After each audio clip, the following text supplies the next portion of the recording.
Depuis 1945, donc depuis la loi qui a créé les CE sont responsables de la gestion des activités sociales et culturelles. En clair, les CE doivent proposer aux salariés, sur le champ d'activités sociales et culturelles, tout ce qui peut se proposer, c'est-à-dire ça va des centres de loisirs, aux médiathèques, la culture, le sport, la mutualité. Et donc les CE, ils ont cette responsabilité devant la loi depuis 1945. Sur le champ social et culturel. Et par contre, ils ont aussi un rôle un peu moindre en matière économique, où les CE sont consultés lorsqu'il y a des plans de licenciement ou lorsque l'entreprise fait des choix de stratégie financière ou politique.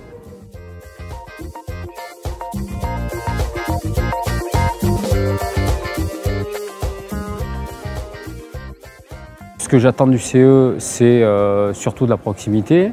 Je profite déjà de la bibliothèque pour aller à la recherche des livres, regarder un petit peu au niveau de la culture. Je profite aussi par rapport, bien sûr, aux arts de Noël de mes enfants. Et également, ce que je recherche de CE, c'est la proximité, pour regarder par rapport à mes souhaits, dans le cadre aussi de partir en vacances, et regarder un petit peu comment aller dans des activités de découverte sur le CE. En tant que jeune salarié, on a accès quand même à des choses avec le CE, telles que des vacances à des prix intéressants, de pouvoir aller dans des gîtes dans toute la France, de tous les CE, CCE, à des prix intéressants, qu'on soit sur toute la région SNCF de Bordeaux, donc qui va de Niort jusqu'à Hendaye, on peut avoir accès à tous les services du CE, que ce soit de la billetterie, des bibliothèques, des restaurants et des vacances. Et ça, c'est très important parce qu'il y a beaucoup de salariés qui peuvent isoler sur des chantiers, mais ils ont une inégalité de traitement sur le territoire.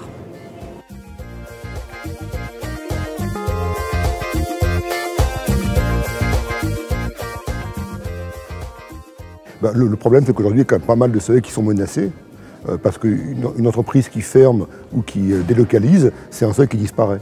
Donc il y a effectivement aujourd'hui des menaces très fortes qui pèsent sur les CE. La première, c'est fermeture de sites. Deuxièmement, c'est réduction de la masse salariale, puisque le CE vit d'une subvention qui est calculée sur la masse salariale de l'entreprise.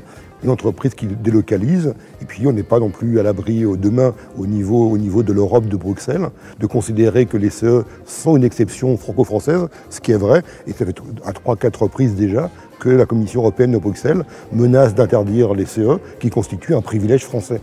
Donc les CE sont menacés, il faut les défendre, et aussi, et c'est un peu l'objet des forums qui sont organisés ici avec le CER SNCF Aquitaine, c'est qu'en même temps les CE, ils ont des valeurs à défendre, ils sont les héritiers d'une histoire sociale importante, et ces valeurs, ils doivent les défendre. Et que si demain les CE cèdent à ces valeurs et à ces fondamentaux, ils sont menacés de l'intérieur. C'est-à-dire que si demain les salariés demandent des chèques vacances et des chèques livres, les CE n'ont plus de raison d'exister. D'où l'intérêt d'avoir ce type d'initiative pour consulter les gens et voir avec eux quel avenir pour les CE.